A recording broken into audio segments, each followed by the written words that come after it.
ஆண்டவராக இயேசு கிறிஸ்துவின் நாமத்திலே உங்களை வாழ்த்துகிறேன். ஆண்டுடைய பிள்ளைகளே, இந்த நாட்களிலே கூட வீடுகளில் உட்கார்ந்து இப்படி ஆராதிக்கும்படி தேவன் கொடுத்த கிருபைக்காக நாம் அவரை ஸ்தோத்தரிக்க வேண்டும். இப்படியும் ஒரு சூழ்நிலையை தேவன் அனுமதித்திருக்கிறார். கர்த்தருடைய நாமத்துக்கு ஸ்தோத்திரம் உண்டாகட்டும். எபேசியர் 5:29 சொல்லுகிறது, கர்த்தர் சபையை போஷிக்கிறார். இந்த வாரம் ஒவ்வொரு வாரமும் இந்த நாட்களிலே சபையை போஷிக்கிறவர். ஒருவேளை மனுஷர்களாய் சபையை போஷிக்க முடியாது, கர்த்தரே தம்முடைய சபையை போஷிப்பார். ஆண்டவருடைய பிள்ளைகளே, இந்த லாக்டவுன் நாட்களிலே கூட கர்த்தர் தம்முடைய சபையை போஷிக்கிறவராய் இருக்கிறார். ஒவ்வொரு வாரமும் தம்முடைய ஊழியர்கள் மூலமாக, தம்முடைய தாசர்கள் மூலமாக ஒவ்வொரு சபைக்கும் கர்த்தர் வார்த்தைகளை கொடுத்து கொண்டேதான் இருக்கிறார். அவருடைய சபை எந்த நாளும் ஜீவித்திருக்கும். அவருடைய வருகை வரைக்கும் சபை நிலைத்திருக்கும். கர்த்தருக்கு ஸ்தோத்திரம். இந்த நாளிலே கர்த்தர் என்ன வார்த்தை கொடுத்திருக்கிறார் சபைக்கென்று நாம் வாசிக்கலாம். சாலமோனின் உன்னத பாட்டு 2ஆம் அதிகாரம் 4ஆம் வசனத்தை வாசிக்க கேட்போம். என்னை விருந்து சாலைக்கு அழைத்து கொண்டு போனார். என்னை விருந்து சாலைக்கு அழைத்து கொண்டு போனார். என் மேல் பறந்த அவருடைய கொடி நேசமே. என் மேல் பறந்த அவருடைய கொடி நேசமே. கர்த்தருடைய பிள்ளைகளே, ஆண்டவருடைய வசனம் சொல்லுகிறது, இந்த உன்னத பாட்டு என்பது சாலமோனின் பாடல்கள் என்று சொல்லி பார்க்கிறோம். 1005 பாடல்களை எழுதினவர் சாலமோன் என்று வேதம் சொல்லுகிறது. 1005 பாடல்களிலே அந்த கடைசி 5 பாடல்கள் உன்னத பாட்டு என்றும் சொல்லப்படுகிறது. உன்னத பாட்டு புஸ்தகத்தை பலர் இது வேத புஸ்தகத்தில் இருக்க வேண்டுமா இருக்கக்கூடாதா என்று சொல்லி டிபேட் பண்ணினது, அதை குறித்து வாதம் பண்ணி உண்டு. மார்ட்டின் லூத்தர் இந்த புத்தகம் வேதத்தில் இருக்கவே கூடாது என்று சொல்லி போராடினார் என்றும் சொல்லி நாம் சரித்திரத்திலே வாசிக்க முடியும். கர்த்தருடைய பிள்ளைகளே, ஆனால் யூத ரபிக்கள் இந்த புஸ்தகத்தை இது மிகவும் பரிசுத்தமான புஸ்தகம் என்று சொல்லி கருதுகிறார்களாம். அதை குறித்து சாங் ஆஃப் சாங்ஸ், இங்கிலீஷ்ல அழகா இருக்கும், சாங் ஆஃப் சாங்ஸ், இது எல்லா பாடல்களுக்கும் மேலான பாடல் என்று சொல்லியும் அதை குறித்து சொல்லுகிறார்கள். கர்த்தருடைய பிள்ளைகளே, இந்த உன்னத பாட்டு புஸ்தகத்துல தான் கர்த்தருடைய வசனம் ஆண்டவருடைய பிள்ளைகளுக்கு அந்த வசனம் எப்படி சொல்லப்பட்டிருக்கு, ஒப்புமையாக மணவாளன் மணவாட்டிக்கு ஒப்புமையாக ஆண்டவராகிய தேவன் மணவாளனாகவும் நாம் சபையாகிய நாம் மணவாட்டியாகவும் நாம் இங்கே காணப்படுகிறோம். இந்த நிலையில் தான் ஆண்டவர் தம்முடைய சபைக்கு பேசுகிற இந்த வார்த்தை, அவர் என்னை விருந்து சாலைக்கு அழைத்து கொண்டு போனார். சபையே, உன்னை விருந்து சாலைக்கு அழைத்து போகிற தேவன். ஆண்டவர் தம்முடைய பிள்ளைகளை விருந்து சாலைக்கு அழைத்து கொண்டு போகிற தேவனாய் இருக்கிறார். இந்த நாட்களிலே கர்த்தர் உங்களோடு கூட பேசுவாராக. விருந்து அப்படின்னு சொன்ன உடனே அநேகருக்கு பல விதமான எண்ணங்கள் வரும். விருந்துன்னு சொல்லிட்டு ஒரு நிமிஷம் கண்ணை மூடினீங்கன்னா உங்க மன கண்கள்ல என்னெல்லாம் வருதுன்னு யோசித்து பாருங்க. ஒரு பெரிய வாழை இலை, அந்த வாழை இலையில பல சுவையான பதார்த்தங்கள், நல்ல டேஸ்டான நான் வெஜிடேரியன் சாப்பிட்றவங்களுக்கு இன்னும் பல விதமான நான் வெஜிடேரியன் ஐட்டம்ஸ் எல்லாம் அங்கே இருக்கிறது. யோசித்து பாருங்கள். விருந்து, தமிழ்நாட்டுக்குன்னா விருந்து சொல்றதுக்கு ஒரு பெரிய காரியங்கள், நம்முடைய சுவையான விருந்துகள். சில பேர் யோசிக்கிறாங்க, பாஸ்டர் வெளியே போக முடியாத நாட்களில் விருந்துன்னு சொல்லி நீங்க பேசி எங்களுடைய இருதயத்தை குழப்ப வேண்டாம் என்று சொல்லுகிறார்கள். கர்த்தருடைய பிள்ளைகள், ஆனால் விருந்து தேவன் சொல்லுகிறார், நான் உன்னை விருந்து சாலைக்கு அழைத்து கொண்டு போகிறேன். I am taking you to the banqueting table. I am taking you to the banqueting hall. தேவ ஜனமே, கர்த்தருடைய பிள்ளைகளே, அவர் நம்மை விருந்து சாலைக்கு அழைத்து கொண்டு போகிறார். ஒரு மனுஷன் அல்ல, யாரோ ஒரு நபர் அல்ல, உங்களுடைய சொந்தக்காரர் அல்ல, என் தேவன் நம்மை விருந்து சாலைக்கு அழைத்து கொண்டு போகிறார். God is taking you to his banqueting hall.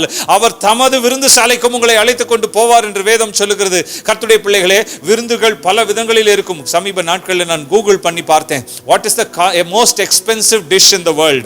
உலகத்திலேயே மிக காஸ்ட்லியான டிஷ் என்ன? இப்போ நம்ம ஊரில் மசாலா தோசை எடுத்துட்டிங்கன்னா ஒரு சராசரியான ஹோட்டலில் சாப்பிட்டிங்கன்னா ஒரு 90 rupees, 80 to 90 rupees இருக்குது. இன்னும் குறைவான விலையிலும் இருக்கிறது. இன்னும் கொஞ்சம் அதிகமான விலையிலும் 150 ரூபாய், 200 ரூபாய் அப்படின்னு சொல்லி போகலாம். அதே போல் ஒவ்வொரு டிஷ்ஷஸ் அல்லது ஒவ்வொரு பதார்த்தங்கள் பல விதத்திலே காணப்படுகிறது விலைகள். உலகத்திலேயே மிக விலை உயர்ந்த டிஷ் என்னன்னு பார்த்தா, சமீபத்தில் நான் 2019, இது 2020, இதில் 2019ஆம் வருஷத்திலே மிக விலை உயர்ந்த அந்த உணவு எது என்று சொல்லி பார்த்தபோது ஒரு பீட்சா செய்திருந்தார்களாம் அமெரிக்கா தேசத்திலே. அந்த ஒரு பீட்சாவுடைய விலை $12,000, $12,000. அப்படியானால் நான் கணக்கு போட்டு பார்த்தேன், 9 லட்சம் ரூபாய்க்கு இணையாக வருகிறதை குறித்து நாம் பார்க்கலாம். கர்த்தருடைய பிள்ளைகளே, ஆண்டுடைய நாமத்துக்கு ஸ்தோத்திரம் உண்டா. நான் யோசித்து பார்த்தேன், அவ்வளவு விலை உயர்ந்த ஒரு பீட்சாவை சாப்பிடக்கூடிய ஆட்கள் எல்லாம் இருக்கிறார்கள். அது ஒரு பக்கம் போகட்டும், ஆனால் கர்த்தர் நம்மை பார்த்து சொல்லுகிறார், நான் உன்னை விருந்து சாலைக்கு அழைத்து கொண்டு போகிறேன். யாரோ ஒருவர் அல்ல, அவர் சிறந்த இடங்களுக்கு கொண்டு போகிற தேவன். விருந்து சாலைக்கு அழைத்து கொண்டு போகிறார். ஆம், கர்த்தருடைய பிள்ளைகளே, பல விதமான விருந்துகளை குறித்து வேதம் சொல்லுகிறது. ஆதியாகமம் 19ஆம் அதிகாரம் 3ஆம் வசனத்திலே நீங்கள் வாசிக்கும் பொழுது அங்கே ஆபிரகாம் ஆண்டவருக்கே ஒரு விருந்து கொடுக்கிறதை குறித்து நாம் பார்க்கிறோம். கொழுத்த கன்றை அடிக்கிறான் ஆண்டவருக்கு என்று. அங்கே அவனை சந்திக்கும்படி, எனக்கு ஆச்சரியம், ஆபிரகாமை சந்திக்கும்படி தேவாதி தேவன் இறங்கி வருகிறார். அவர் தம்முடைய 2 தூதர்களோடு இந்த சோதோம் கொமோராவை அழிக்கப்படுகிற அந்த நாட்களுடைய காரியங்கள் அது. அவர்களுக்கு இவன் விருந்து செய்கிறான் என்று சொல்லி நாம் பார்க்கிறோம். கர்த்தருடைய பிள்ளைகளே, அப்போ நான் யோசித்து பார்த்தேன், 17ஆம் அதிகாரம், ஆதியாகமம் 17 17ஆம் அதிகாரத்துல வாசித்து பாருங்க. ஆதியாகமம் 18ஆம் அதிகாரத்து கடைசி பகுதியில் வாசித்து பாருங்க. ஆண்டவர் வந்தார், ஆபிரகாமிடத்தில் பேசினார், பிறகு ஏறி போனார். ஆங்கிலத்தில் இருக்கும், God came down to Abraham, spoke with him and went up from there. அவர் வந்தாராம், பேசினாராம், ஏறி போனாராம். எனக்கு ஆச்சரியப்பட்டேன். இதனால் தான் ஆண்டவர் ஆபிரகாமை பற்றி சொல்லும்பொழுது என் சிநேகிதனான ஆபிரகாம் என்று சொல்லுகிறார். ஆண்டவருடைய பிள்ளை யாக்கோபின் ஜனங்களை, இஸ்ரவேல் ஜனங்களை பார்த்து சொல்லும்போது என் சிநேகிதனான ஆபிரகாமின் சந்ததியே என்று சொல்லுகிறார். அவர் வருவார், இறங்கி அவனோடு கூட பேசுவார், பேசிவிட்டு அவர் ஏறி போவார் என்று சொல்லி வேதம் சொல்லுகிறது. வாசித்து பாருங்கள் உங்க வேத புத்தகத்தை. ஆதியாகமம் 18ஆம் அதிகாரம் கடைசி பகுதிக்கு வாசித்து பாருங்கள். 17ஆம் அதிகாரத்தை வாசித்து பாருங்கள். வசனத்தை நீங்கள் எடுத்து வாசிக்கும்படி உங்களை அன்பாய் கேட்டுக்கொள்கிறோம். கர்த்தருடைய நாமத்துக்கு ஸ்தோத்திரம் உண்டாகட்டும். வேதம் சொல்லுகிறது, கர்த்தருடைய பிள்ளைகளே, அவர் ஆபிரகாமோடு கூட சிநேகிதனை போல பழகினார். ஆபிரகாம் ஆண்டவருக்கே ஒரு விருந்து கொடுத்தான் என்றும் சொல்லப்பட்டிருக்கிறது. இது கர்த்தருக்கு ஸ்தோத்திரம் உண்டாகட்டும். அது மாத்திரமல்ல, தாவீதை குறித்து நாம் வாசிக்கும் பொழுது அவன் சொல்லுகிறான், என் ஆத்துமா நிணத்தையும் கொழுப்பையும் உண்டது போல திருப்தியாய் இருக்கிறது. சங்கீதம் 63ஆம் சங்கீதம் 5ஆம் வசனம் அதை தான் சொல்லுகிறது. என் ஆத்துமா நிணத்தையும் கொழுப்பையும் உண்டது போல திருப்தியாயிருக்கிறது. கர்த்தருடைய பிள்ளைகளே, இந்த நாட்களை குறித்து நான் யோசிக்கும் பொழுது அவன் ஆத்துமா திருப்தியாயிருக்கிறது. அந்த 63ஆம் சங்கீதத்தை நீங்க வாசிக்கும் பொழுது, அதிகாலையில் உம்மை தேடுகிறேன் ஆண்டவரே, காலைதோறும் உம்மை தேடுகிறேன், நான் வாஞ்சையோடு தேடுகிறேன். நான் வாஞ்சையோடு தேடுகிறதுனாலே அது எப்படியாக இருக்கிறது? நிணத்தையும் கொழுப்பையும் உண்டது போல என் ஆத்துமா திருப்தியாகிறது. கர்த்தருடைய பிள்ளைகளே, அதிகாலை ஜெபத்தினுடைய ரகசியமே ரகசியம்தான். அதிகாலையில் கர்த்தரை தேடும் பொழுது அதுவே ஒரு விருந்தாக இருக்கிறது என்று சொல்லி வேதம் சொல்லுகிறது. கர்த்தருடைய பிள்ளைகள் இந்த நாட்களில் நினைவில் வைத்துக் கொள்ள வேண்டும். காலை ஜெபத்தை விட்டு விடாதீர்கள். அதுவே ஒரு விருந்து.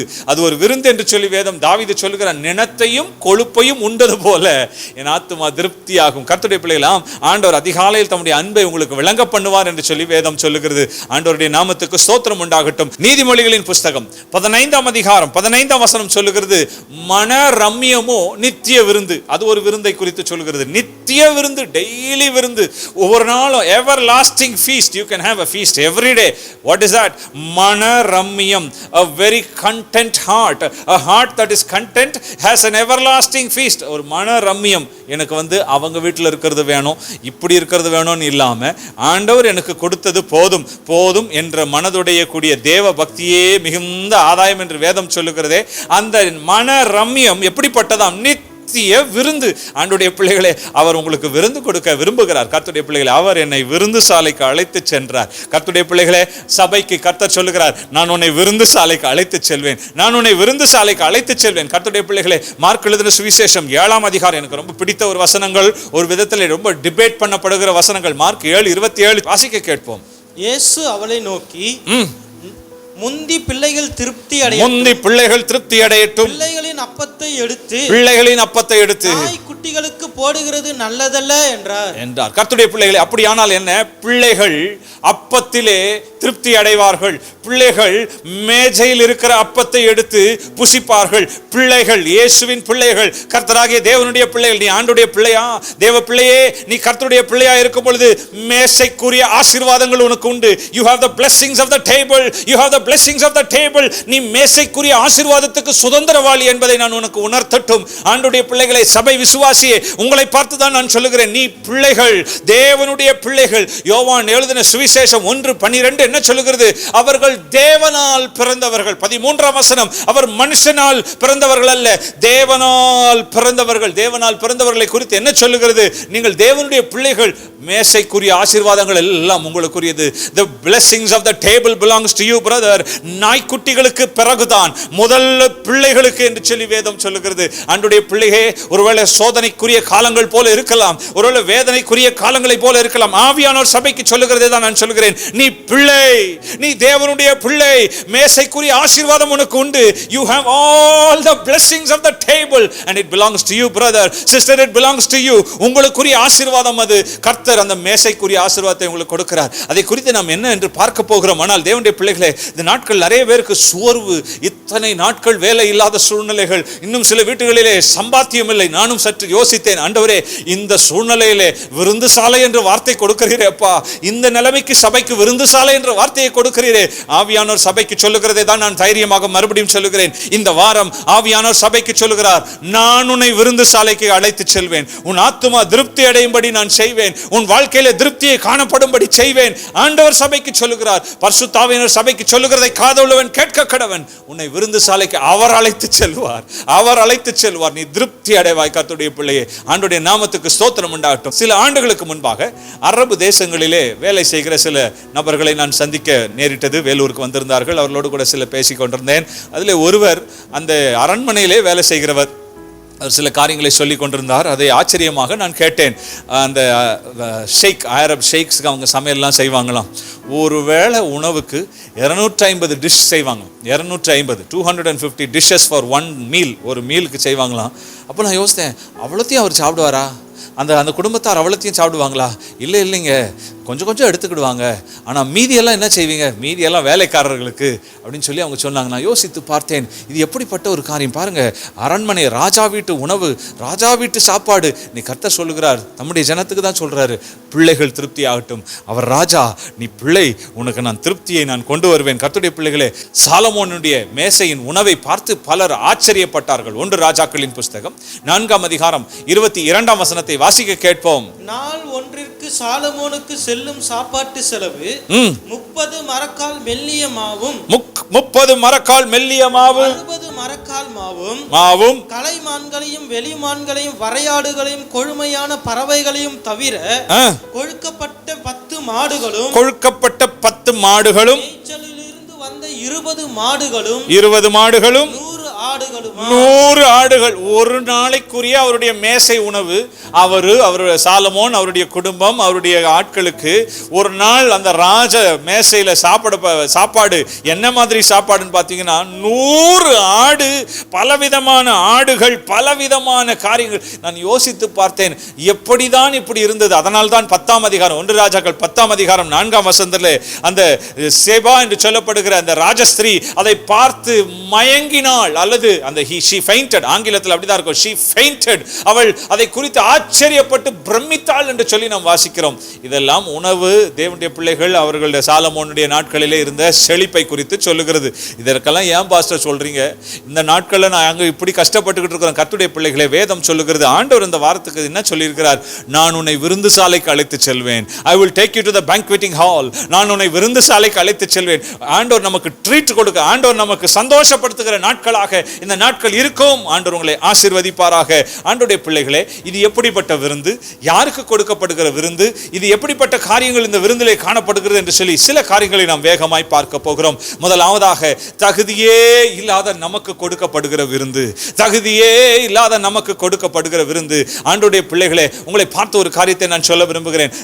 நம்மில் அநேகர் தகுதி இல்லாதவர்கள். உண்மைதான், நாம் தகுதி இல்லாதவர்கள் தான். ஆனால் கர்த்தர் நமக்கு தம்முடைய விருந்தை கொடுக்கிறார். அல்லேலூயா. மேவி போசேத் என்ற ஒரு மனுஷனை குறித்து 2 சாமுவேல் 4ஆம் அதிகாரத்திலே நாம் வாசிக்கிறோம். வாசிக்க கேட்போம். 2 சாமுவேல் 4ஆம் அதிகாரம் 4ஆம் வசனம். சவுலின் குமாரன் யோனத்தானுக்கு 2 காலும் முடமான ஒரு குமாரன் இருந்தான். 2 காலும் முடமான ஒரு குமாரன் இருந்தான். சவுலும் யோனத்தானும் மடிந்த செய்தி இஸ்ரவேலில் இருந்து வருகிற போது அவன் 5 வயதுள்ளவனாய் இருந்தான். ஆமென். அப்பொழுது அவனுடைய தாதி அவனை எடுத்துக்கொண்டு ஓடி போனாள். அவள் ஓடி போகிற அவசரத்தில் அவன் விழுந்து முடவனானான். அவனுக்கு மேவி போசேத் என்று பேர். கர்த்தருடைய பிள்ளைகளே, இந்த மேவி போசேத்தினுடைய சம்பவம், அவனுடைய கதையை குறித்து, அவனுடைய சரித்திரத்தை குறித்து இந்த இடத்துல சொல்லப்பட்டிருக்குது. வேத புத்தகத்துல சில பேர்கள் நம்முடைய வாய்களிலே நுழையாதது போல இருக்கும். மேவி போசேத் அந்த பேர். அருமையான கர்த்தருடைய பிள்ளைகளே, அந்த பேருக்கு அர்த்தம் என்ன தெரியுங்களா? வெட்கத்துக்குரியவன், a man of shame. A man of shame. இவன் வெட்கத்துக்குரியவன். இவனை பார்க்கும்போது இவன் வெட்கத்துக்குரிய மனுஷன் என்று சொல்லி அர்த்தமாம். ஆண்டவருடைய பிள்ளைகளே, நான் யோசித்து பார்த்தேன். 5 வயதிலே அனாதையானவன், 5 வயதிலே தன்னுடைய தகப்பனையும் தன்னுடைய தாத்தாவையும் இழந்தவன். இஸ்ரவேலிலிருந்து அவனை தூக்கி கொண்டு ஓடி போகிறாள் தாதியானவள். எப்படியாவது இவனை காப்பாற்றி விட வேண்டும், எப்படியாவது இவனை இந்த எதிரிகள் கையிலிருந்து இவனை காப்பாற்றி விட வேண்டும் என்று சொல்லி தூக்கி கொண்டு ஓடி போகிறாள். நல்லா கவனிக்கணும். 5 வயதுல அனாதை, அவனுடைய தகப்பனாரை பார்க்கிறான், யோனத்தான் நல்ல மனுஷன். அவனுடைய தாத்தாவை பார்க்கிறான், ஒரு கோபக்கார பொறாமை நிறைந்த ஒரு மனுஷனா இருக்கிறான். இந்த நாட்களிலே 5 வயது குழந்தைக்கு என்ன தெரிய போகிறது? ஆனால் அந்த சூழ்நிலை பாருங்கள், நான் ஆச்சரியப்படுகிறேன். 5 வயதிலே அனாதை ஆக்கப்பட்டவன். சில வேளைகளில் நம்முடைய வாழ்க்கையில சில சூழ்நிலைகள் வரும், நம்முடைய வேதனையான சில வேதனையான சம்பவங்கள் வரும். அதை யோசித்து பார்க்கும் பொழுது, ஐயோ எனக்கு ஏன் இப்படி சம்பவித்தது, ஏன் எனக்கு why me oh Lord, ஏன் இப்படி ஒரு வேதனை என் வாழ்க்கையில் வந்தது, நான் ஏன் இப்படிப்பட்ட ஒரு பாடுகளின் வழியாய் கடந்து செல்கிறேன். 5 வயதில் அனாதை, 5 வயது குழந்தை அனாதை. சரி, அனாதையை இருக்கிற சூழ்நிலை, அந்த நிலைமையிலே அவனை தூக்கி கொண்டு ஓடி போகிறாள். காப்பாற்றத்தான் நல்ல காரியத்தை தான் செய்றாங்க. தூக்கி கொண்டு ஓடி போகிறாள். எதற்காக ஓடி போகிறாள்? எப்படியாவது இவனை காப்பாற்றி விட வேண்டும் என்று சொல்லி. அங்கே மக்னாயிம் மலை தேசத்திலே அவள் ஓடிக்கொண்டிருக்கிற அந்த நேரத்திலே அவளுடைய கால் சறுக்கி அவள் கீழே விழுந்ததிலே இவன் மேவி போசேத்தும் 5 வயது குழந்தை கீழே விழுந்தான். கீழே விழுந்த போது அவன் 2 கால்களும் உடைந்து முடவனானான். நான் யோசித்து பார்த்தேன், இப்படி ஒரு சூழ்நிலையா? 5 வயதிலே அனாதை, 2 கால்களும் முடம், இனி எனக்கு என்ன இருக்குது வாழ்க்கை? நான் யோசித்து பார்த்தேன். 5 வயது குழந்தை, யோசித்து பாருங்கம்மா, ஐயா யோசித்து பாருங்க, அவன் உள்ளத்தில் எப்படிப்பட்ட வேதனை. அப்படி தூக்கி கொண்டு ஓடி போகிறார்கள். அவன் அருகாமையிலே மற்ற 5 வயது குழந்தைகள்லாம் ஓடி ஓடி விளையாடிட்டு இருப்பாங்க.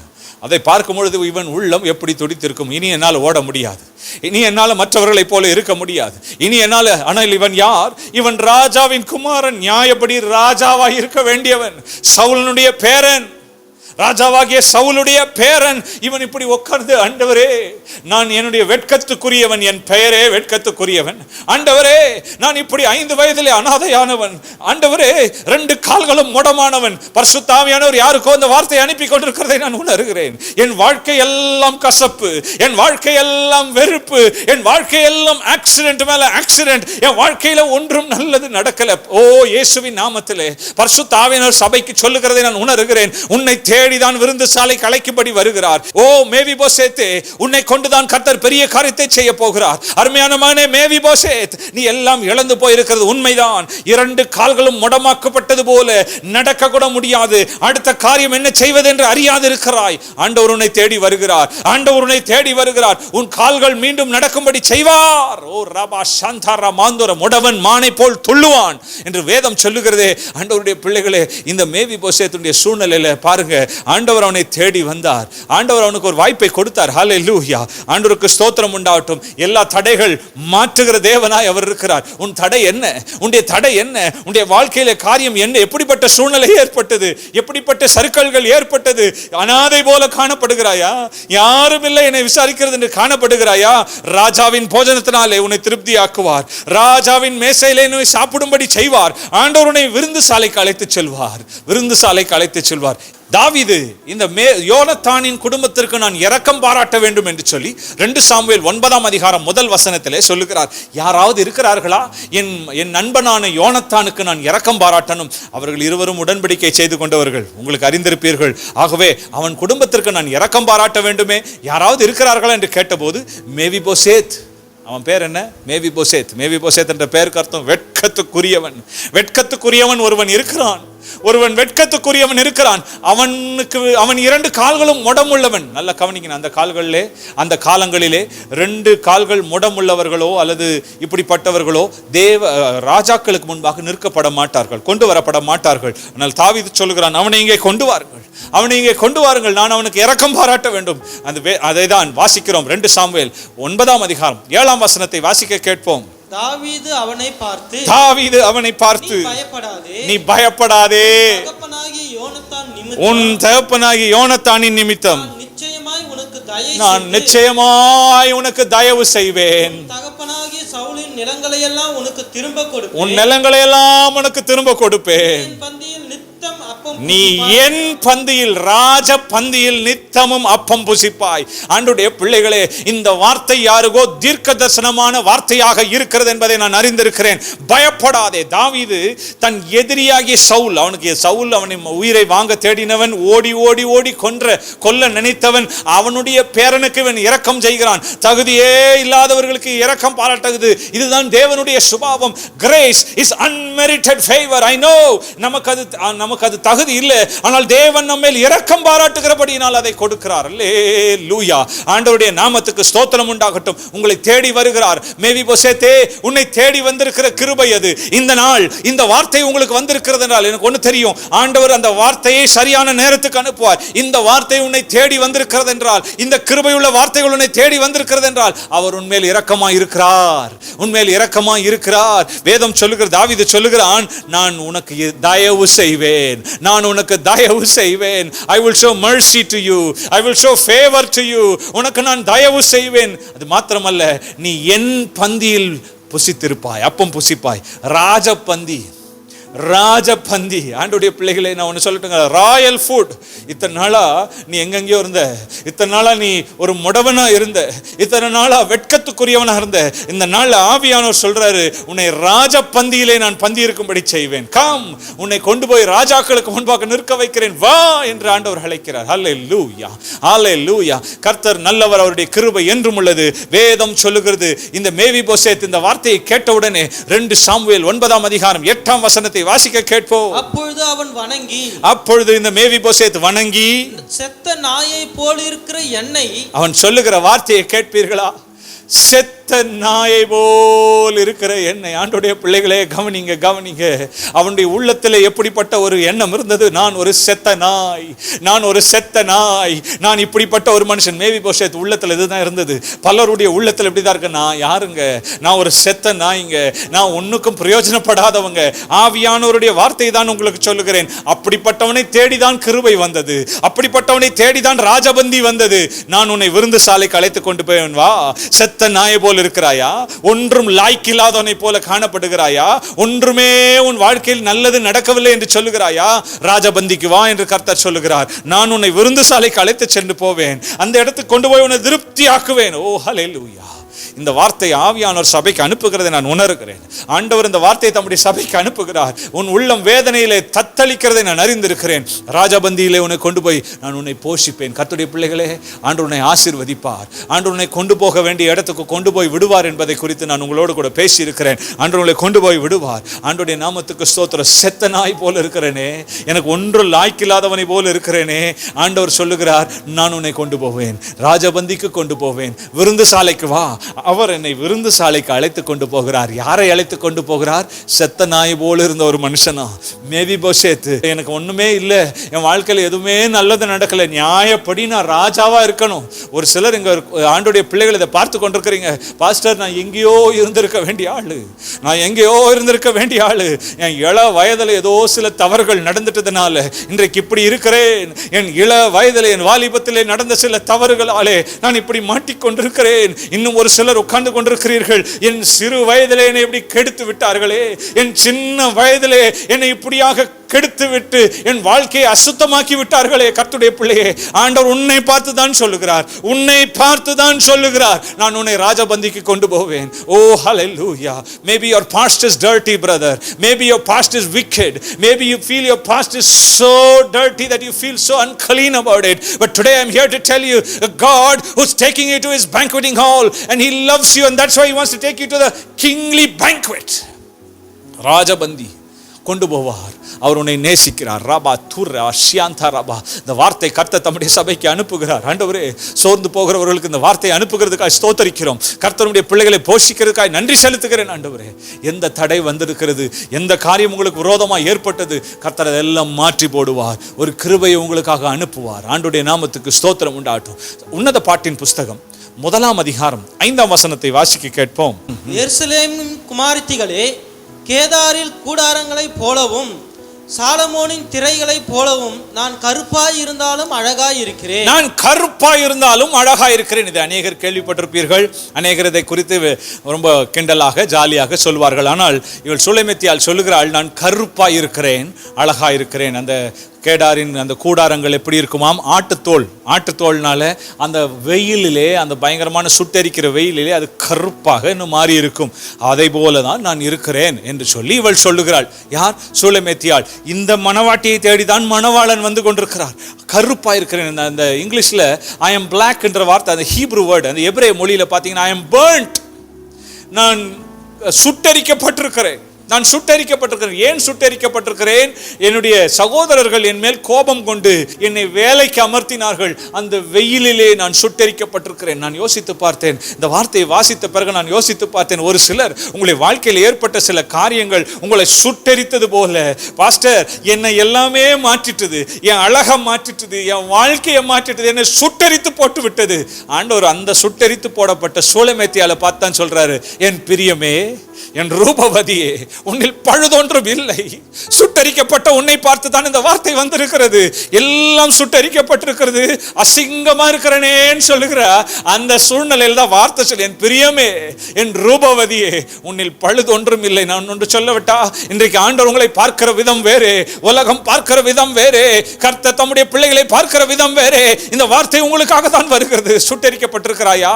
உன் உள்ளம் நொறுங்கி போய் காணப்படுகிறதா? விருந்து சாலைக்கு அழைத்து கொண்டு போகிற தேவன் யாரை விருந்து சாலைக்கு அழைத்து கொண்டு போகிறார்? அவர் என்னை விருந்து சாலைக்கு அழைத்து கொண்டு போனார். யாரை அழைத்து கொண்டு போனார்? சுட்டரிக்கப்பட்டவள் தான். ஒருவேளை வெளியே பார்க்கிறதுக்கு அந்த ஆட்டுத்தோல் போல கருப்பு நிறமாக, வெயிலே சுட்டரிக்கப்பட்ட நிறமாக அவளே சொல்றார்.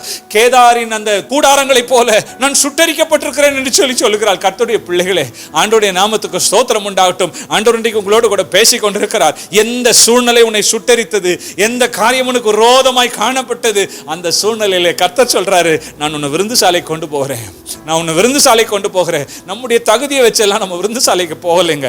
சில பேர் யோசிக்கிறாங்க, நான் என்னுடைய சின்ன வயதில் சில நாட்கள் யோசித்திருக்கிறேன். சில பெரிய பெரிய ஆட்களோடு நான் பார்த்தது உண்டு. அவங்கள பார்த்து, ஓ, அவங்க வீட்டுக்கெல்லாம் நம்ம போக முடியுமா? அவங்க இடத்துலலாம் போய் நம்ம உட்கார முடியுமா? அவங்க கூடலாம் போக முடியுமா? அவங்க பக்கத்தில் கூட போய் உட்கார முடியுமா என்று யோசித்த நாட்கள் சில நாட்கள்லாம் உண்டு. ஆனால் ஆண்டவருடைய கிருபை, உங்களுக்கு நான் சில காரியங்களை சொல்லட்டும். ஆண்டவருடைய நாமத்துக்கு ஸ்தோத்திரம் உண்டாகட்டும். சிலர் இங்கே இருக்கிறார்கள், நம்ம கூட யோசித்திருப்போம், ஐயோ, அவங்களாம் எவ்வளோ பெரிய ஆட்கள், நம்ம அவங்க கூட உட்கார முடியுமா? அவங்க கூடலாம் போய் பேசலாம் முடியுமா? பரிசுத்த ஆண்டவர் சொல்றாரு, அவர்களை விடு, நான் உன்னை விருந்து சாலைக்கு அழைத்து சொல்லுகிறேன். உன்னதமான தேவனுடைய விருந்து சாலை, கர்த்தருடைய விருந்து சாலை. I am taking it to my banqueting hall. ராஜாதி ராஜாவுடைய விருந்து சாலைக்கு அழைத்து சென்று போகிறார். ஆண்டவருடைய பிள்ளைகளே, ஆண்டவர் உங்களை நேசிப்பார், ஆண்டவர் உங்களை நேசிக்கிறார், உங்கள் மேலே கிருபையா இறங்குவார் என்பதை குறித்து நான் சொல்ல விரும்புகிறேன். ஆண்டவருடைய பிள்ளைகள் எந்த சூழ்நிலையில காணப்படுகிறீர்களோ, கர்த்தர் சபைக்கு வார்த்தை அனுப்புகிறதை நான் உணர்கிறேன். விருந்து சாலைக்கு, ஒருவேளை தகுதியே இல்லாத சூழ்நிலையை காணப்படலாம், விருந்து சாலைக்கு அழைத்து செல்லுகிற தேவனாய் இருக்கிறார். அல்லேலூயா. லூக்கா சுவிசேஷத்தில் நீங்கள் வாசித்து பார்க்கும் பொழுது திரும்ப திரும்ப நீங்க வாசித்து பார்த்தீங்கன்னா, அவர் ஒரு விருந்துக்கு போயிருப்பார், அல்லது விருந்திலிருந்து வந்திருப்பார், அல்லது விருந்தை குறித்து பேசிக் கொண்டிருப்பார். ஏன்னா விருந்தை சுற்றியே அந்த லூக்கா சுவிசேஷம் இருக்கிறதை குறித்து நீங்கள் நன்றாக வாசிக்கலாம். அநேக இடங்களிலே அவர் விருந்துகளிலே காணப்படுகிறதை குறித்து நீங்கள் வாசிக்கலாம். சகைவின் சம்பத்தை எடுத்துக்கொள்ளுங்க. லூக்கா 19ஆம் அதிகாரத்துக்கு திருப்பிக் கொள்வோம். லூக்கா 19ஆம் அதிகாரத்தில் நீங்கள் வாசித்து பார்த்தால் அங்கே 5ஆம் வசனத்தை நாம் வாசிக்க கேட்போம். இயேசு அந்த இடத்தில் வந்தபோது அண்ணாந்து பார்த்து அவனை கண்டு, சகேயுவை கண்டு, சகேயுவே, நீ சீக்கிரமாய் இறங்கி வா, இன்றைக்கு நான் உன் வீட்டிலே தங்க வேண்டும் என்றார். இன்றைக்கு நான் உன் வீட்டிலே தங்க. எனக்கு ஆச்சரியம், ஆண்டவராகிய இயேசு போன வீடு எப்படி? இவன் ஆயக்காரனுக்கு தலைவனாய் இருந்தான், இவன் ஒரு பாவி என்று ஊரே இவனை குறித்து சொல்லப்பட்டிருக்கிறது. விசுவாசியே கேள், அருமையான சகோதரனே கேள், அருமையான சகோதரியே கேள். ஊர் உன்னை ஒதுக்கி தள்ளி இருக்கலாம், மனுஷர்கள் உங்களை விரட்டி அடித்திருக்கலாம், யாரும் உங்களை பார்த்து நல்ல வார்த்தை பேசாதிருக்கலாம், உங்களை பார்த்து எல்லாரும் ஒதுக்கப்பட்டவர்கள் என்று கூட நினைக்கலாம். ஆவியானவருடைய உதவியை கொண்டு அவருடைய ஊழியக்காரனாய் நான் சொல்லுகிறேன், அவர் உங்கள் வீட்டுக்கு வருகிறார். அவர் சகைவின் வீட்டுக்கு வந்தார். ஊரே அந்த சகைவை பார்த்து ஏளனமா பேசினது, ஊரே அந்த அவனை பார்த்து, ஐயோ, இவன் பாவியில் பிரதான பாவி என்றும் கூட அவனை குறித்து பட்டம் வைத்தது. ஆண்டவர் அந்த மனுஷனுடைய வீட்டுக்கு வந்தார். மகனே கேள், அருமையான சகோதரனே, சகோதரியே கேள். ஓ, எல்லாம் இழந்து போய் வந்திருக்கிற சகோதரியே கேள், எல்லாம் என்னை விட்டு போய்விட்டது என்று சொல்லி இருக்கிற தேவ பிள்ளையே கேள்.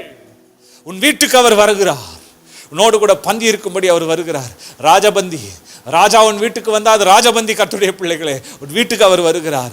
அல்லேலூயா. இந்த ஆண்டவராகிய இயேசுவை குறித்து வந்த பெரிய குற்றச்சாட்டே என்ன? அந்த லூக்கா 19ஆம் அதிகாரம் 7ஆம் வசனத்தை வாசிக்க கேட்போம். அதை கண்ட யாவரும் இவர் பாவியான மனுஷனிடத்தில் தங்கும்படி போகிறாரே, இவர் பாவியின் வீட்டுக்கு போகிறாரே. அவர் மேல, இயேசு மேல இருந்த கம்ப்ளைண்டே இதுதான், இவர் பாவியின் வீட்டுக்கு போகிறாரே.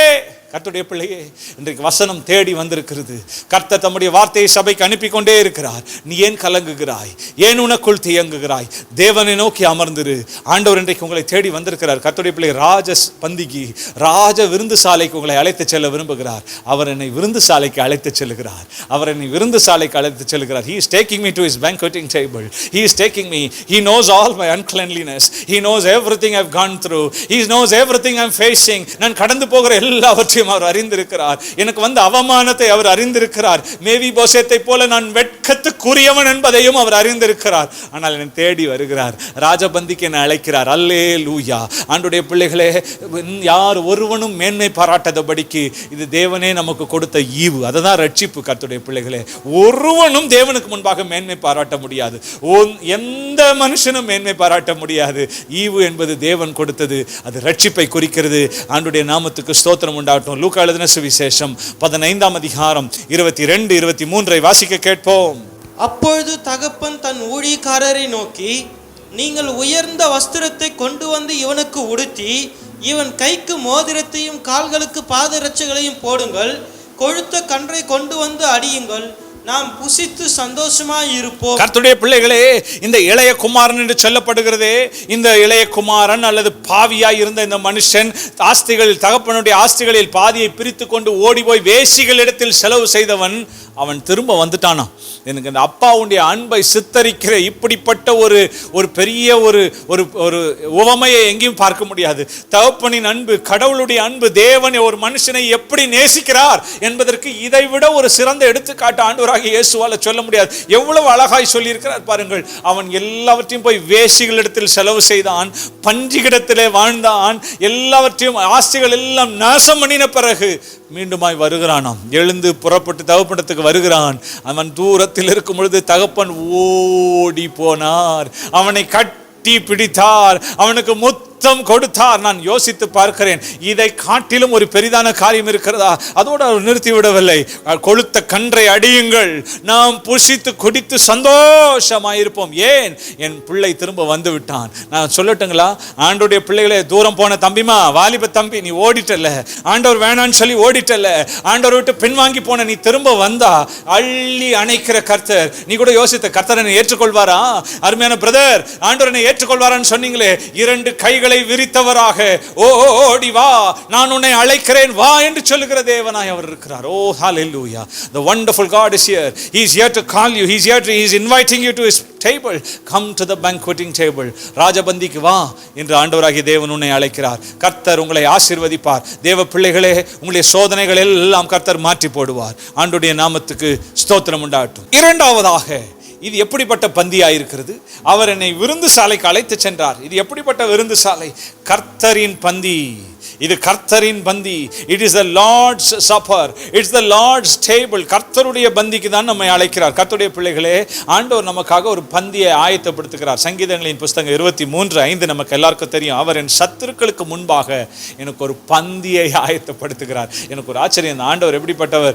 என் சத்துருக்களுக்கு முன்பாக பந்தி ஆயத்தப்படுத்துகிறவர். சத்துருக்கள் என்னை சூழ இருக்கலாம், அவர்களுடைய பார்வைகளுக்கு முன்பாக பந்தி ஆயத்தம் என்பது யாருக்கு செய்வார்கள்?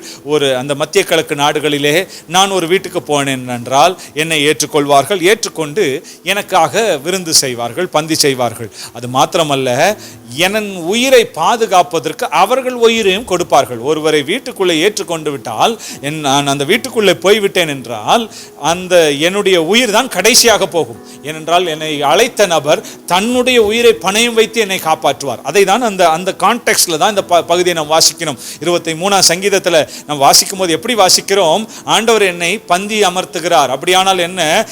அவர் வீட்டுக்குள்ளே நான் வந்து விட்டேன், அவருடைய சபைக்குள் வந்து விட்டேன், அவருடைய ஆலயத்துக்குள்ளே வந்து விட்டேன். இப்ப இனி ப்ரொடெக்ஷன் அவர் கையில் இருக்கிறது, இனி பாதுகாப்பு அவர் கையில் இருக்கிறது. அவரை தாண்டி தான் எதுவும் என்னிடத்தில் வர முடியும். ஆம், கர்த்தருடைய பிள்ளைகளே, பந்தி ஆயத்தப்படுத்துகிற தேவனா இருக்கிறார். இந்த நாட்களில் அநேகருடைய பெரிய கவலை, நான் கம்யூனியன் எடுக்க முடியலையே, நான் ஆண்டோடைய பந்தியிலே அவருடைய மாம்சத்தை புசித்துடைய ரத்தத்தை பானம் பண்ண முடியவில்லையே, சபைக்கு வந்து அதை எடுத்துக்கொள்ள முடியவில்லை. கர்த்தர் சீக்கிரத்தில் அதுக்கு ஒரு வழி வாசல்களை உண்டு பண்ணுவார். ஆனால் அதை குறித்து வாஞ்சையா ஜெபம் பண்ணுவீங்களா? ஆண்டவரே, இந்த கம்யூனியன் எனக்கு வேணும், வாஞ்சையா ஜெபம் பண்ணும், கர்த்தர் வழி தரப்பார். உன்னுடைய சபையிலே உங்க போதகர் மூலமாக அது நிச்சயமாக வழி திறப்பார். இதுல ஆண்டவருடைய கிருபை உங்களை சூழ்ந்து கொள்ளும்படி கர்த்தர் செய்வார். ஆண்டவர் நாமத்துக்கு மகிமை உண்டாகட்டும். வாசிக்க கேட்போம். யோவான் எழுதின சுவிசேஷம் 6ஆம் அதிகாரம் 51ஆம் வசனத்தை வாசிக்கலாம். நானே வானத்திலிருந்து இறங்கின ஜீவ அப்பம், நானே வானத்திலிருந்து இறங்கின ஜீவாப்பம், இந்த அப்பத்தை புசிக்கிறவன், இந்த அப்பத்தை புசிக்கிறவன் என்றென்றைக்கும் பிழைப்பான். நான் கொடுக்கும் அப்பம், நான் கொடுக்கும் அப்பம் உலகத்தின் ஜீவனுக்காக நான் கொடுக்கும் என் மாம்சமே என்றார். அருமையான கர்த்தருடைய பிள்ளைகளே, என்றென்றைக்கும் பிழைப்பான். ஆண்டவராக இயேசு சொல்றாரு, நான் விருந்து சாலைக்கு அழைத்து சொல்லுகிறேன், அந்த அழைத்து சென்று நான் கொடுக்கிற இந்த அப்பத்தை புசிக்கிறவன் என்றென்றைக்கும் பிழைப்பான். இந்த விருந்து எப்படிப்பட்ட விருந்து?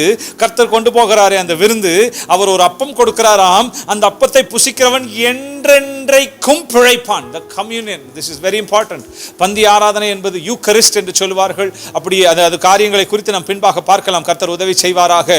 ஒவ்வொரு பந்தி ஆராதனையில் நீங்க பங்கு கொள்ளும் பொழுது அது மிக மகத்துவமான ஒரு காரியமாய் இருக்கிறது. அதே யோவான் எழுதின சுவிசேஷம் 6ஆம் அதிகாரம் 53ஆம் வசனத்தை வாசிக்கலாம்.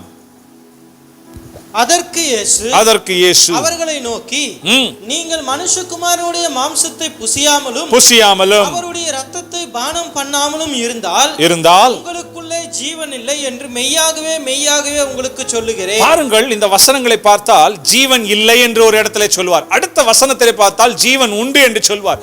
ஜீவன் இல்லை, ஜீவன் உண்டு. இவர்களுக்கு என்ன வித்தியாசம் பார்த்தீங்கன்னா, யார் கம்யூனியன் எடுக்கிறாங்களோ, என் மாம்சத்தை புசித்து என் இரத்தத்தை பானம் பண்ணுவதற்கு நித்திய ஜீவன் உண்டு, நித்திய ஜீவன் உண்டு, கடைசி நாளில் நான் அவனை எழுப்புவேன். அப்போ அது நித்திய ஜீவன் உண்டு. யோவான் 6:54 யாருக்கு உண்டு? கம்யூனியன் எடுக்கிறவங்க, பந்தி ஆராதனையில் பங்கு கொள்கிற. ஆகவே கர்த்தருடைய பிள்ளைகள் இது குறித்து வாஞ்சியாயிருங்கள். எனக்கு தெரியும் இந்த சூழ்நிலைகளில் அநேக இடங்களில் பந்தி ஆராதனை பங்கு கொள்ள முடியலை. ரொம்ப கஷ்டமான சூழ்நிலை. பாஸ்டர்ஸ் ஆகிய எங்களுக்கு அது ஒரு பெரிய கஷ்டமான சூழ்நிலை. ஆனாலும் தேவன் வழிவாசல், நான் சொல்கிறேன், வாஞ்சியா ஜெபம் பண்ணுங்களேன், கர்த்தர் வழிகளை திறந்துருவார். சீக்கிரத்தில் திறக்கணும்.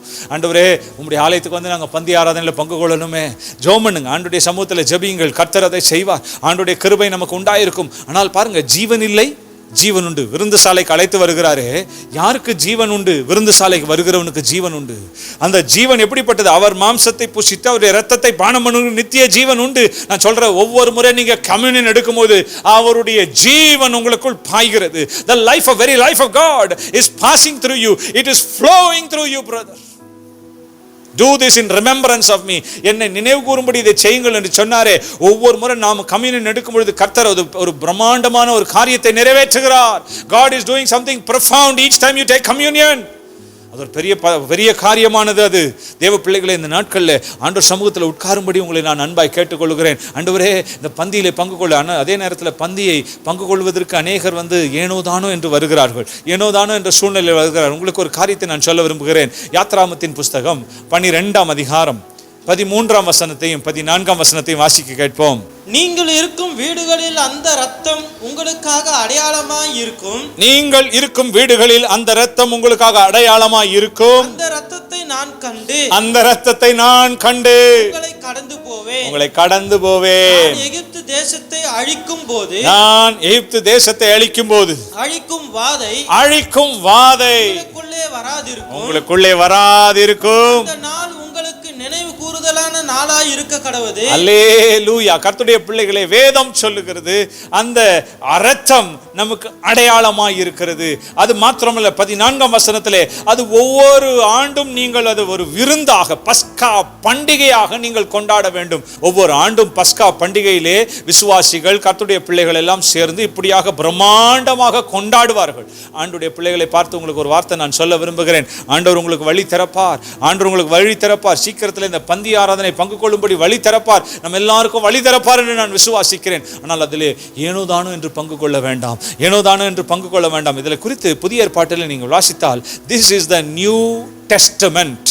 This is the New Testament. மத்தேயு எழுதின சுவிசேஷம் 26ஆம் அதிகாரம் 28ஆம் வசனத்தை வாசித்து பாருங்கள். லூக்கா எழுதின சுவிசேஷம் 22ஆம் அதிகாரம் 20ஆம் வசனத்தை வாசித்து பாருங்கள். இந்த இரண்டு வசனங்களிலே this is the New Testament, இது என்னுடைய புது உடன்படிக்கைக்குரிய இரத்தம் என்று சொல்லி தமிழில் பார்க்கிறோம். நியூ டெஸ்டமெண்ட் என்று சொல்லி ஆங்கிலத்தில் கிங் ஜேம்ஸ் வெர்ஷன்ல நியூ டெஸ்டமெண்ட், புதிய ஏற்பாடே இதுதாங்க. புதிய ஏற்பாடு தொடங்குறதுல இதான், புதிய உடன்படிக்கை தொடங்குறதே இந்த கம்யூனியன்ல தான். உங்களுக்கும் எனக்கும் ஒரு உடன்படிக்கைக்கு மத்தியஸ்தராக ஆண்டவராகிய இயேசு இருக்கிறார். He is a mediator of a new covenant. நமக்கு புது உடன்படிக்கையின் மத்தியஸ்தர். அவர் என்ன செய்திருக்கிறார்? ஒரு புது உடன்படிக்கையை உண்டாக்கி இருக்கிறார். ஆபிரகாமோடு கர்த்தர் உடன்படிக்கை பண்ணினது உண்மைதான். சீனாய் மலையிலே மோசேயோடு உடன்படிக்கை பண்ணினது உண்மைதான். ஆனால் உங்களுக்கும் எனக்கும் இன்றைக்கு கர்த்தர் ஒரு புது உடன்படிக்கை செய்திருக்கிறார். எப்படிங்க அந்த உடன்படிக்கை? ஆட்டுக்குட்டியானுடைய இரத்தத்தினாலே ஒரு உடன்படிக்கை. உடன்படிக்கைனா நம்ம நிறைய பேருக்கு இன்னும் அர்த்தம் தெரியல. நிறைய பேருக்கு உடன்படிக்கைனா ரொம்ப மீனிங்ஸ் சரியா புரியல. உடன்படிக்கை கொஞ்சம் க்ளோசஸ்ட் மீனிங் வந்து மேரேஜ்னு சொல்லலாம், திருமணங்கள். ஆனால் இந்த காலங்களில் அதையும் ரொம்ப அழுத்தமாக சொல்வதற்கு முடியாத சூழ்நிலைகள். அப்படியானால் திருமண நாட்களிலே அந்த திருமண நாள் அன்று அந்த மாப்பிள்ளையும் பெண்ணும் ஒருவர் அவங்க வாக்குறுதிகளை பகிர்ந்து கொள்கிறார்கள். அவர்கள் சொல்லுகிற வார்த்தைகள், நான் மரணம் நம்மை பிரிக்கும் வரை நான் இப்படி இருப்பேன், வாழ்விலும் தாழ்விலும் என்று சொல்லி அவர்கள் நல்ல வார்த்தைகளை சொல்வார்கள்.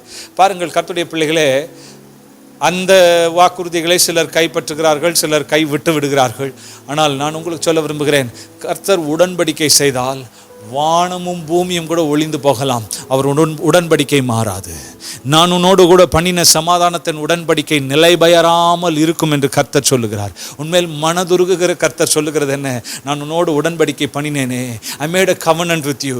It is a covenant through my blood and it will never pass away. விசுவாசியே, உங்களுக்கும் எனக்கு இருக்கிற ஒரு பெரிய ஆசீர்வாதத்தை சொல்லட்டா, உங்களுக்கும் எனக்கு இருக்கிற ஒரு பெரிய பாக்கியத்தை சொல்லட்டா, உலகம் முடியுங்க, வானங்கள் மடமடவென்று அகன்று போகலாம், அவைகள் புஸ்தக சுருளை போல சுருட்டப்பட்டு போகலாம். ஆனா உன்னோட உடன்படிக்கை பண்ணின தெய்வம் உங்களை ஒரு நாளும் விட மாட்டார். பூமியை குறித்து நீங்கள் பயப்பட வேண்டாம், சுற்றிலும் நடக்கிற காரியங்களை குறித்து அஞ்ச வேண்டாம். கர்த்தர் சொல்லுகிறார், வானங்கள் மடமடவென்று உருண்டு போகும், அவைகள் புஸ்தக சுருளை போல சுருட்டப்பட்டு போகலாம், பூதங்கள் வெந்து உருகி போகும். உண்மைதான், 2 பேதுரு 3 இதை வாசிக்கிறோம். ஆனால் வேதம் என்ன சொல்லுகிறது? ஆண்டவர் தம்முடைய உடன்படிக்கையை காக்கிற உண்மையும் மகத்துவம் உள்ள தேவன். நெகேமியா ஜெபிக்கும் பொழுது ஜெபிக்கிறான், 150 வருஷமா அங்கே அலங்கம் இடிந்து விழுந்து கிடக்கிறது. எருசலேமின் அலங்கம் இடிந்து விழுந்து கிடக்கிறது, எல்லாம் மண்மேடுகள் சுட்டரிக்கப்பட்டிருக்கிறது. அவன் எப்படி ஜெபம் பண்றான் தெரியுங்களா? அவன் ஜெபிக்கும் பொழுது நெகேமியாவின் புஸ்தகம் 1:5 பிறகு நீங்க வாசித்து பாருங்க. அவன் சொல்லும் போது, உடன்படிக்கை காக்கிற மகத்துவமும் பயங்கரமுமான தெய்வமே. அவன் ஜெபம் பண்ணும் போதே அப்படித்தான் ஜெபம் பண்றான். ஆண்டவரே, நீங்க உடன்படிக்கை காக்கிற தெய்வம்பா, எல்லாம் இடிஞ்சு போகலாம், நெருப்பினாலே எல்லாம் சுட்டரிக்கப்பட்டிருக்கலாம். பாபிலோன் ராஜா, the super power of the day, அவன் அந்த நாளிலுடைய மிக வல்லமையான ஒரு மனுஷன், ராஜாவா இருந்தான். அவன் நேபுகாத்நேச்சார் சுட்டரித்து போட்டது உண்மைதான். அவனே சுட்டரித்து போட்டால் கூட நீர் உண்மை உள்ளவர் ஆயிற்று ஆண்டவரே. இவன் ஜெபம் பண்றத பாருங்க. ஆண்டவரே, உடன்படிக்கை காப்பதில் உண்மை உள்ளவரே, உடன்படிக்கை காக்கிறதில் மகத்துவமும் பயங்கரமுமான தேவன். ஓ ரபா துடா கஷதா ரபா. ஆண்டவர் எப்படிப்பட்டவர்? உங்களோடு கூட பண்ணினாரே உடன்படிக்கை. ஒவ்வொரு நாளும் கம்யூனியன் எடுக்கிறீங்க இல்லையா, ஒவ்வொரு மாதமும் கம்யூனியன் எடுக்கிறீங்களா, அந்த உடன்படிக்கை எப்படிப்பட்டது? அதை காப்பதில் அவர் மகத்துவம் உள்ளவர், அவர் பயங்கரம் உள்ளவர். ஹல்லேலூயா. அந்த வார்த்தை யாருக்கோ தெளிவாய் போகிறது. someone is receiving this word. இந்த வார்த்தை உங்கள் உள்ளத்திற்கு ஆழமாக கடந்து செல்கிறது. இந்த உடன்படிக்கை, ஆண்டவர் உங்களோடு கூட பண்ணின உடன்படிக்கை, அது புது உடன்படிக்கையாக இருக்கிறது. no man can take that away from you. எந்த மனுஷனும் அதை உன்னிடத்திலிருந்து எடுத்துக்கொண்டு போக முடியாது. அதை கர்த்தரே காப்பாற்றுவார்.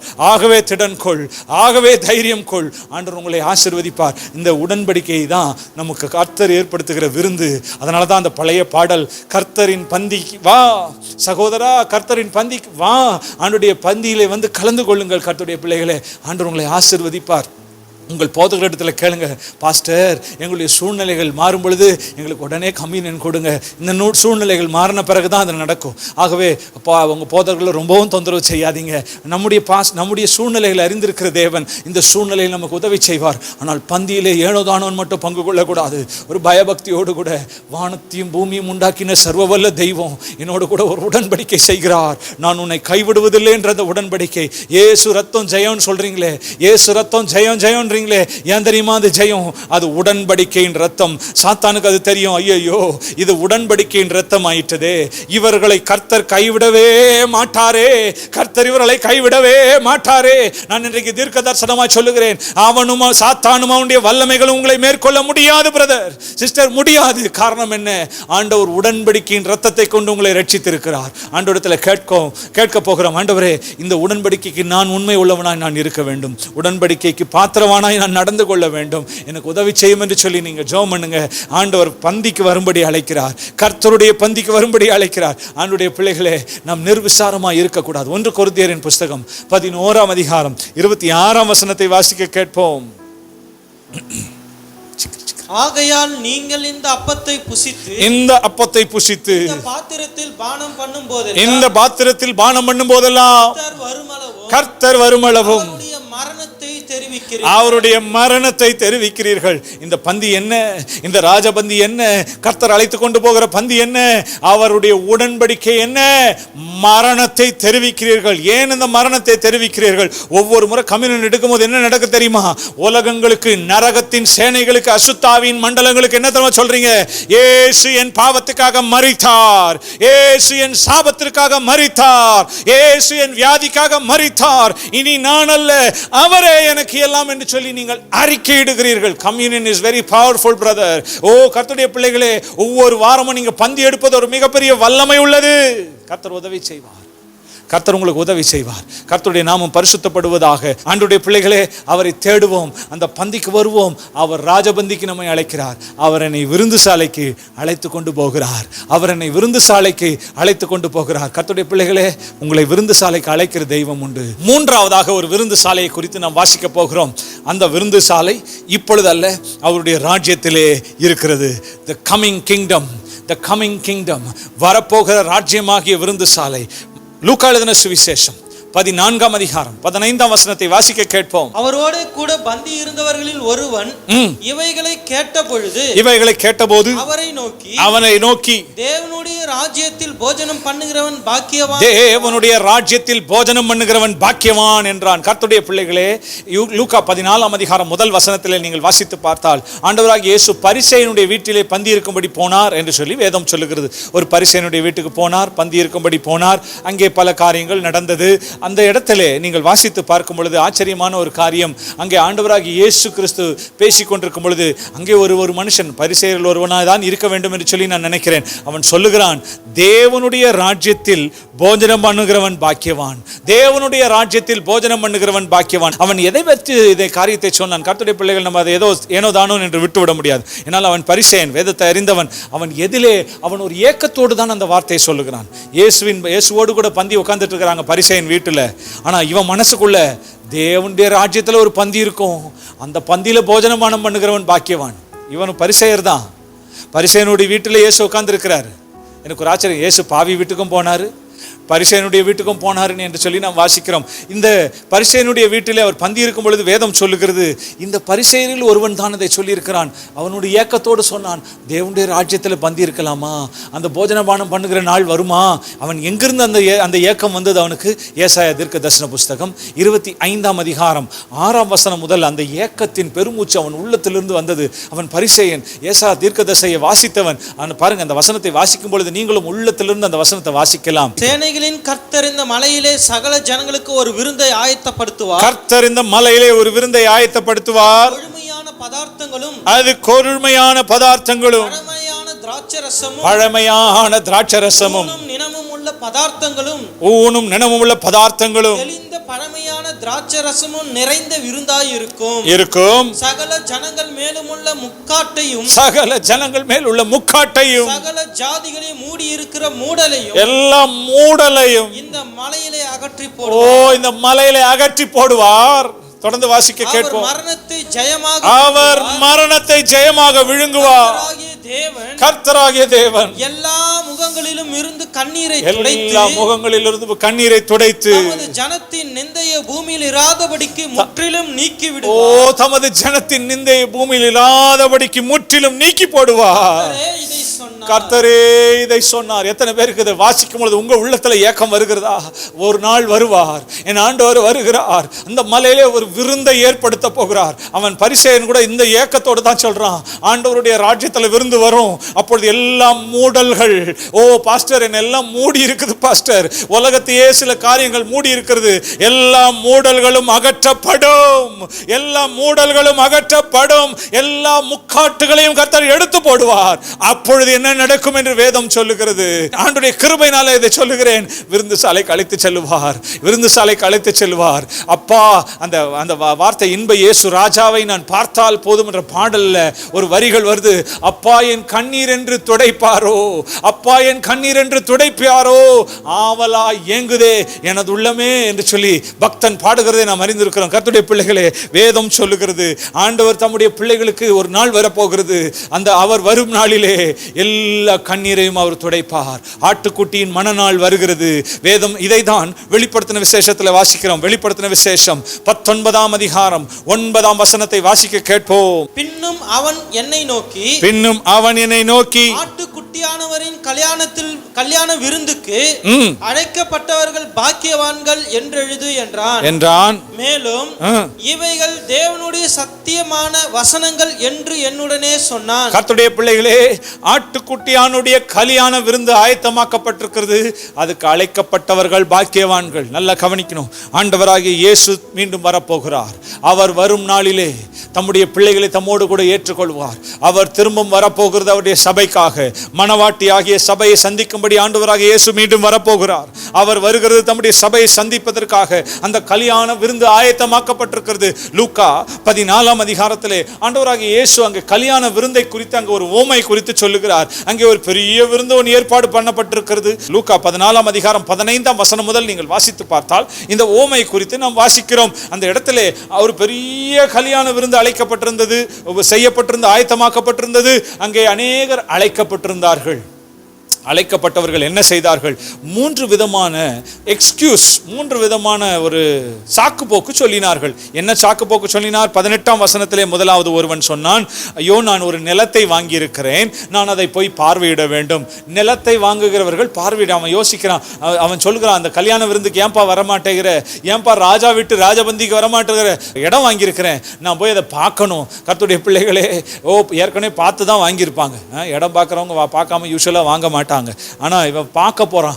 ரெண்டாவது நான் யோசித்து பார்த்தேன், அந்த இடம் எப்படி இருக்க போகிறது? ஒரு தூசு நிறைந்த இடமா இருக்க போகிறது, அழுக்கான இடமா தான் இருக்க போகிறது, ஒன்றும் பிரமாதமா இருக்க போகிறது இல்லை. நல்லா கவனிக்கணும் கர்த்தருடைய பிள்ளைகளே. அந்த அழுக்க பார்க்கறதுக்காக இந்த விசேஷமான விருந்தை அவன் விட்டு விட்டான். அவன் பாருங்க, ஆண்டவராக இயேசு இதை சொல்லும் போதெல்லாம் அங்க இருக்கிற எதிரில் இருந்தவங்க எல்லாம் சிரிச்சிருப்பாங்க. இது போய் ஒரு சாக்கு இவன் சொல்றானேன்னு சொல்லி சிரிச்சிருப்பாங்க. அடுத்த ஒருத்தன் சாக்கு சொல்றாங்க பாருங்க, 19ஆம் வசனம். அவன் என்ன சொல்றான்? 5 ஏர் மாடுகளை வாங்கியிருக்கிறேன், நான் அதை நான் அதை பழக்கவிக்க வேண்டும் என்று சொல்லுகிறான். இதுவும் ஒரு பெரிய சாக்கு போக்கு தான். அதை நாளைக்கு கூட நீ இதை செய்து கொள்ளலாம், அடுத்த நாள் கூட நீ செய்து கொள்ளலாம். எல்லாம் நொண்டி சாக்குன்னு சொல்லுவாங்களே, அது போல லேம் எக்ஸ்கியூசஸ், தேவையில்லாத சும்மா சும்மா சொல்லிட்டு இருக்கிற ஒரு சாக்கை போல இவர்கள் காணப்பட்டது. அடுத்த ஒரு மனுஷன் பாருங்க, அவன் சொன்னான், நான் இப்பொழுதுதான் கல்யாணம் முடிச்சிருக்கிறேன், அதனால நான் இப்போ வர முடியாது. அது பாருங்க, அது அடுத்து இன்னொரு காரியம். இப்பதான் கல்யாணம் முடிச்சிருக்கிறேன். கல்யாணம் முடிச்சவங்க, உபாகமம் 5:24 சொல்லுகிறது, திருமணம் முடித்தவர்கள் யுத்தத்துக்கு தான் போகக்கூடாது. ஆண்டவர் யுத்தத்துக்கு அழைக்கலையே, இங்க கல்யாண விருந்துக்கு இல்ல, ஒரு நல்ல பிரமாண்டமான விருந்துக்கு இல்ல அழைத்தார். நடந்தது என்ன? நல்லா கவனிக்கணும். இதை தான் விசுவாசி கேட்க வேண்டும் என்று சொல்லுகிறேன். நல்லா கேளுங்க விசுவாசியே, தேவனுடைய பிள்ளையே, நன்றாக கேள். உங்களுக்காக அழைப்பு கொடுக்கப்பட்டிருக்கிறது. கம், வாருங்கள், ராஜபந்திக்கு வாருங்கள், தேவனுடைய பர்வதத்துக்கு வாருங்கள், ஆண்டவர் ஆயத்தம் பண்ணின அந்த விருந்துக்கு வாருங்கள், ஆட்டுக்குட்டியின் மனநாள் வந்திருக்கிறது, வாருங்கள் என்று அழைப்பு வந்திருக்கிறது. அதை நிராகரித்தால், அதற்கு நொண்டி சாக்கு சொன்னால், அதைக்கு வேண்டாம் என்று நீ தள்ளுவாயானால், உன்னை தள்ளிவிட்டு, அங்கே வேதம் சொல்லுகிறது, வாசிக்க கேட்போம். லூக்கா எழுதின சுவிசேஷம் 14:21 வேத புஸ்தகத்தில் எல்லா விசுவாசியதை வாசிக்கும்படி தாழ்மையாக கேட்கிறேன். அந்த ஊழியக்காரன் வந்து தன் எஜமானுக்கு அறிவித்தான். இவைகளை, இந்த நொண்டி சாக்குகளை அந்த எஜமானுக்கு அறிவித்தான். அப்பொழுது வீட்டெஜமான் சொன்னதை கேளுங்கள். கோபம் அடைந்தார். ஊழியக்காரனை நோக்கி, பட்டணத்தின் தெருகளிலும் வீதிகளிலும் சீக்கிரமாய் போய் ஏழைகளையும் ஊனரையும் சப்பானிகளையும் குருடரையும் யாரையெல்லாம் கூட்டிக் கொண்டு வா.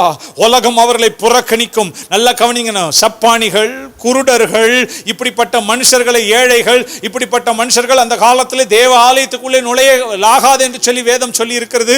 பழைய உடன்படிக்கையில் அப்படி இருக்கிறது. ஆனால் இயேசு கிறிஸ்து இதை சொல்லும் பொழுது அநேக பரிசேயர்களுக்கு கோபம் உண்டாகி இருக்கும். அவர் சொல்லுகிறார், நீங்கள் இல்லாவிட்டால் நான் வேறே ஆட்களை கொண்டு இதை நிரப்புவேன். இது சபைக்கு ஒரு எச்சரிப்பு. அவர் வருகை சமீபமாய் இருக்கிறது. அவருடைய வருகையை நீ உதாசீனப்படுத்துவாயானால், அவருடைய வருகை குறித்து நீ மெத்தனமாய், அதை குறித்து யோசனை இல்லாமல், அதை குறித்து ஆசையா இல்லாமல் நீ இருப்பாயானால், கர்த்தர் உன்னை பார்த்து சொல்லுகிறார், வேறு ஆட்களை நான் தெரிந்து கொள்வேன், வேறு ஆட்களை தெரிந்து கொள்வேன். ஆண்டவருடைய பிள்ளைகளை நான் யோசித்து பார்த்தேன், எப்படி crippled people came in. பலவிதமான மனுஷர்களை கர்த்தர், ஏழைகள், பிச்சைக்காரர்கள், வெளியே இருக்கிறவர்களை கர்த்தர் கொண்டு வா, என் பந்திக்கு அவர்களை அழைத்து வா, என் பந்தி நிரம்பட்டும், என் பந்தி நிரப்பட்டும். நான் உங்களுக்கு சொல்ல விரும்புகிறேன், நாள் வருகிறது, இயேசுவின் ராஜ்யத்திலே ஒருவரும் எண்ணக்கூடாத அளவிலே ஆத்துமாக்கள் நிரம்பி இருப்பார்கள். ஒரு மனுஷனும் எண்ணக்கூடாத அளவு என்று சொல்லி வேதம் சொல்லுகிறது. நம்மாலே கையிலே விரல் விட்டு எண்ணக்கூடாத அளவுக்கு ஒரு மிகப்பெரிய திரளான கூட்டம் பரலோகத்திலே இருக்கும். நீ அங்கே இருப்பாயா? நீ அங்கே இருப்பாயா? நான் அங்கே இருப்பேனா? கர்த்தருடைய பிள்ளைகள் நீங்களும் நானும் செய்ய வேண்டிய ஒரு காரியம் என்ன? இந்த நாட்களிலே கர்த்தருடைய வருகைக்கு நம்மை நாமே ஆயத்தம் பண்ணி கொள்ள வேண்டியது நம்முடைய கடமையாக இருக்கிறது. வேற ஒன்று காரியம், கர்த்தருடைய வருகை குறித்து பயப்பட வேண்டும் என்று சொல்லி ஆயத்தமாக வேண்டும். ஆண்டவர் அழைக்கும் பொழுது ஒருத்தர் நொண்டி சாக்க சொல்லிட்டு இருக்கிறாங்க, இல்ல நான் இதை செய்யணும், இல்ல கர்த்தருடைய விருந்து சாலைக்கு அவர் அழைக்கும் பொழுது, அவர் வருகையின் விருந்து சாலை, ஆட்டுக்குட்டியின் மனநாள் என்ற விருந்து சாலைக்கு அழைக்கும் பொழுது பாக்கியவானாய் அந்த நாள் அவர்கள் கண்ணீர் யாவையும் துடைப்பார். விசுவாசியே, உங்களுக்கு நான் ஒன்று சொல்றேன், இன்றைக்கு அழுது கொண்டிருக்கிறீங்கள, இன்றைக்கு வேதனையோடு இருக்கிறீங்களே, ஆண்டவருடைய வார்த்தையை நான் சொல்லுகிறேன், ஒரு நாள் வருகிறது, என் கண்ணீர் யாவையும் கர்த்தர் துடைப்பார், உன் கண்ணீர் யாவையும் கர்த்தர் துடைப்பார். ஆண்டவருடைய நாமத்துக்கு மகிமை உண்டாகட்டும். இந்த வார்த்தை தீர்க்க தரிசனமாய் வெளிப்படுகிறது.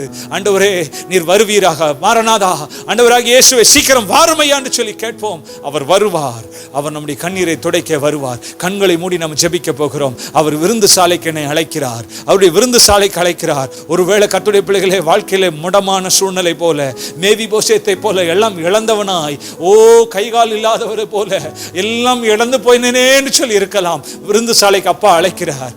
கிருபையின் விருந்து சாலை அது. நான் ரட்சிப்பை உனக்கு இலவசமாய் தருகிறேன் என்ற விருந்து சாலை அது. அதுக்கு அழைக்கிறார். அது மாத்திரமல்ல, சபைக்குள்ளே கொண்டு வந்து அவருடைய பந்தி, ராஜபந்தி ஆகிய கர்த்தரின் பந்திக்கு உன்னை அழைக்கிறார். கம்யூனியனுக்கு உங்களை அழைக்கிறார். என் மாம்சத்தை புசித்து என் ரத்தத்தை பானம் பண்ணுவதற்கு நித்திய ஜீவன் உண்டு, கடைசி நாளில் நான் உன்னை எழுப்புவேன்னு சொல்லுகிற பந்தி அது, பந்தி அது. கர்த்தர் உங்களை ஆசீர்வதிப்பார். அது மாத்திரமல்ல, அவர் வரும் நாள் ஒன்று இருக்கிறது, ஆட்டுக்குட்டியின் மனநாள் என்று இருக்கிறது. அந்த நாளுக்காக ஒரு விருந்து ஆயத்தமாக்கப்பட்டிருக்கிறது. அந்த விருந்துக்கு நீங்களும் நான் ஆயத்தமாக இருக்கிறோமா? இருக்கிற இடங்களை கண்களை மூடி, ஆண்டவரே, என்னை நேசிக்கிற தெய்வமே, நான் அந்த விருந்து சாலைக்கு வருகிறேன், நாங்கள் ஓடி வருகிறோம் என்று சொல்லி சொல்லுவோம். ஆண்டவர் உங்களை ஆசீர்வதிப்பார். பரிசுத்தமுள்ள பிதாவே, உம்முடைய வார்த்தைகளுக்காக நன்றி செலுத்துகிறோம். உம்முடைய வார்த்தைகள் எங்களோடு கூட பேசுகிறதுக்காக நன்றி செலுத்துகிறோம். உம்முடைய பிள்ளைகளோடு கூட இடைபடுவீராக. தடைகள் எல்லாம் மாறட்டும் அப்பா. நாங்கள் அந்த விருந்து சாலைக்கு ஆசையாய் ஓடி வந்து விடுகிறோம். எங்களுக்கு உதவி செய்யும், கிருபை மாத்திரம் சூழ்ந்து கொள்ளட்டும். உம்முடைய ஜனத்தை ஆசீர்வதியும்னு ஜெபிக்கிறோம். இயேசுவின் நாமத்தில் ஜெபங்களும் நல்ல பிதாவே, ஆமென், ஆமென். என் ஆத்துமாவே கர்த்தரை ஸ்தோத்திரி, என் முழு உளமையோட பரிசுத்த நாமத்தை ஸ்தோத்திரி. என் ஆத்துமாவே கர்த்தரை ஸ்தோத்திரி, கர்த்தர் செய்த சகல பாரங்களையும் மறவாதே.